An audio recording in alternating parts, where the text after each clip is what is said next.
Hello everyone. Back again with film recaps. In this video, I'm going to recap one of a thriller films from 2019, titled Aquaslash. Before we get to the storyline, I'd like to wish everyone a happy and great day. Without further ado, let's get straight to the storyline.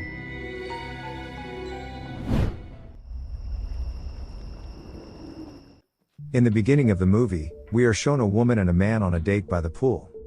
Based on their conversation, we learn that they are both lifeguards at the park, and their names are Cindy and Brad.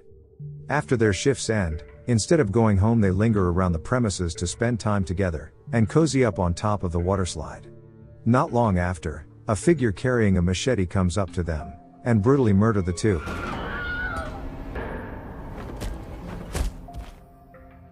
Some time later, the 2018 graduating class of Valley Hills High School are planning to hold their graduation event.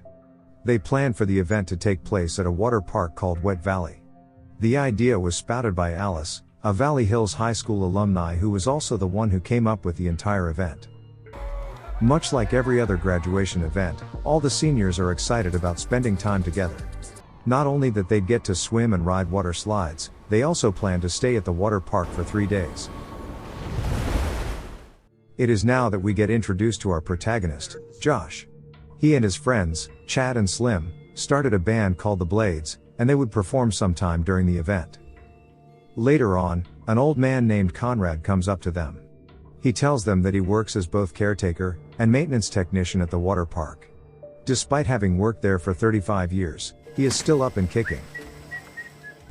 Several hours later, Josh, who are in the midst of practicing with his friends, happen upon Kim, who apparently is Josh's ex, who now works as a lifeguard. The small talk shared between Josh and Kim appear to render Kim's current boyfriend Tommy jealous. Well, if you think about it, it pretty much makes sense why he would feel that way, given the way his girlfriend came at her ex. In the next scene, we get introduced to Michael, who receives a call from his son, Josh, the protagonist. During the call, Josh deliberately asks his dad to come to the water park to watch him perform. We then get introduced to one of the people in charge of the park, Priscilla. She is a 1992 graduate of Valley Hills High School.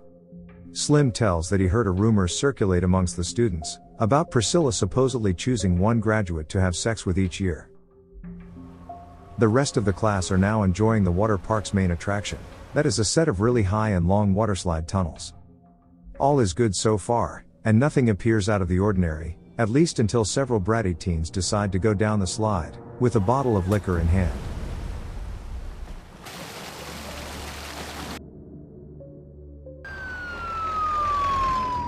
The incident prompts Paul, the owner of Wet Valley, to take action, and Conrad, the caretaker, to clean the pool from broken glass and blood. In the afternoon, Kim and Tommy happen to come across Josh, who are hanging out with Chad and Slim. Josh's friends summon Tommy to ask him to look for a cord extension. While Tommy get busy setting up the speaker and microphone cables, Josh opts to seize his opportunity to be alone with Kim in another area. Alone and sneaking behind Tommy's back, Kim and Josh start hooking up. Meanwhile, Josh's dad is having dinner with Priscilla. In the beginning, they are shown conversing, but we, the audience, aren't able to hear what they're saying at first. Based on their conversation, we learn that Priscilla is actually the wife of Paul, the owner of Wet Valley, while Michael, aka Josh's dad, is known as a wealthy man in the area. During the dinner, Michael voices that Paul doesn't know that he's got something good sitting right in front of him.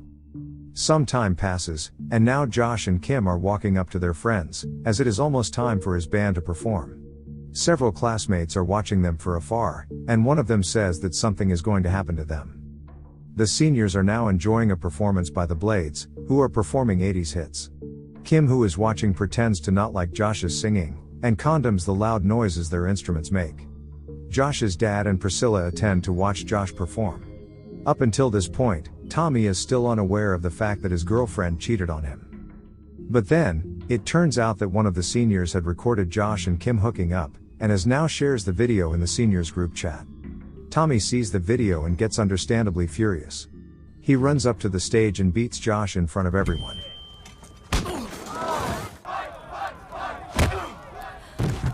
Okay, that's it, you're fired, get out of here. You're all dead. Things escalate even further when Priscilla catches her husband cheating with Alice, the girl in the beginning of the movie. Later on, Michael walks up to his son Josh, and tries to calm him down. He then asks Josh's opinion about his idea to purchase the water park. Unbeknownst to them, Alice is eavesdropping and she heard everything. She proceeds to find Paul and reprimands him for negotiating to sell the water park. Alice, who is Paul's mistress, is insecure as she feels that Paul might leave her after receiving the money he earns from the negotiation. The drunk Paul assures her that there is no way he would sell the water park as it is his only source of income.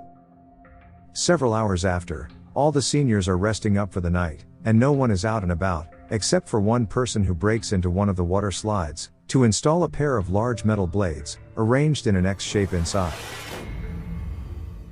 Even worse, on the next day Michael, who is walking around surveying the area, is apparently being followed by a mysterious figure. God! Stop it! Ah!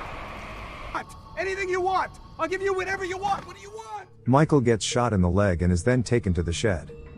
As it turns out, the shed also contains Cindy and Brad's dead bodies, aka the two lifeguards from the beginning of the film. In the next scene, we learn that Tommy has been fired from his job, and Kim just dumped him.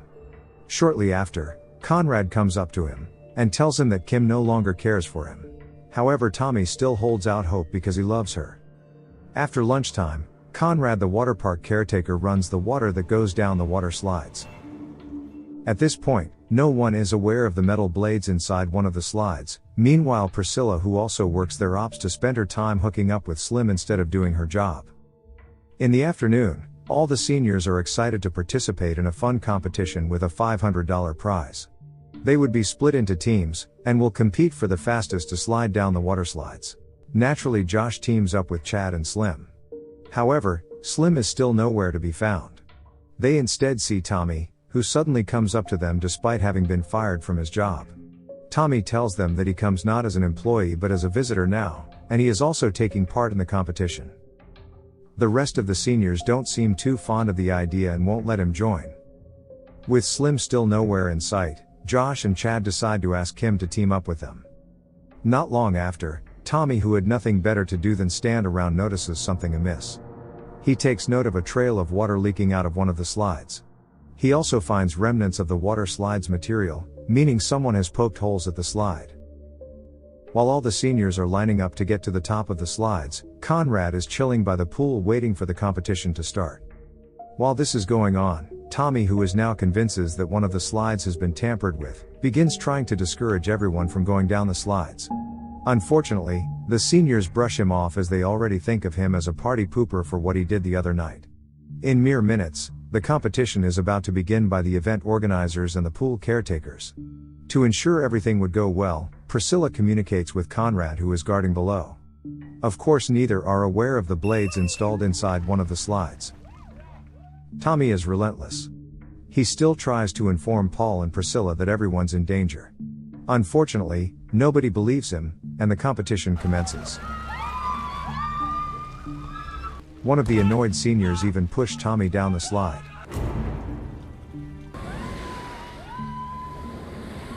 At the same time, 3 girls are going down the same slide, and as expected, they are instantly mutilated by the blades.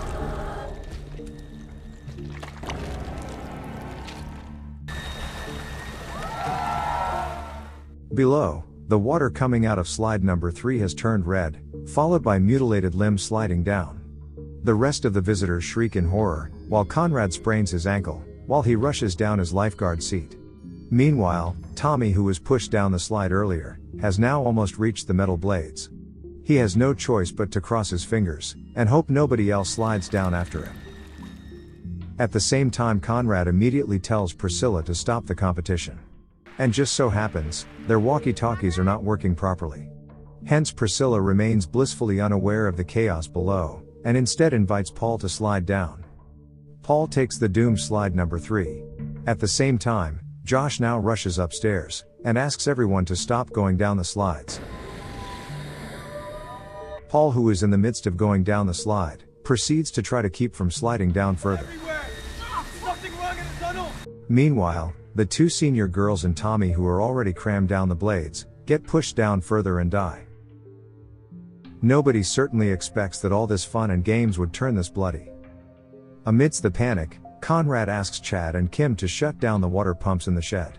But upon entering the shed, they stumble upon the dead bodies of Josh's father Michael along with the 2 lifeguards. Back to the slides, Paul can no longer hold on due to the rapid rush of water. Sorry, kid! He slides down and falls victim to the horrific blades as well. Following the massacre, Josh is informed by a lawyer that his father has left him quite an inheritance.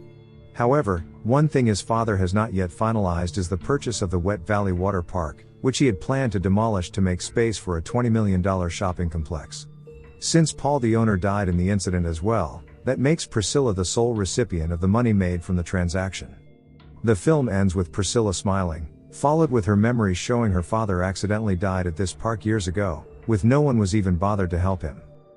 She witnessed the entire thing when she was still a girl, and we can conclude that the culprit behind all the 2018 tragedy is Priscilla. She most likely concocted an elaborate plan, perhaps as a form of revenge, and simply to gain an inheritance. Okay guys. That's all the recap for Aquaslash 2019.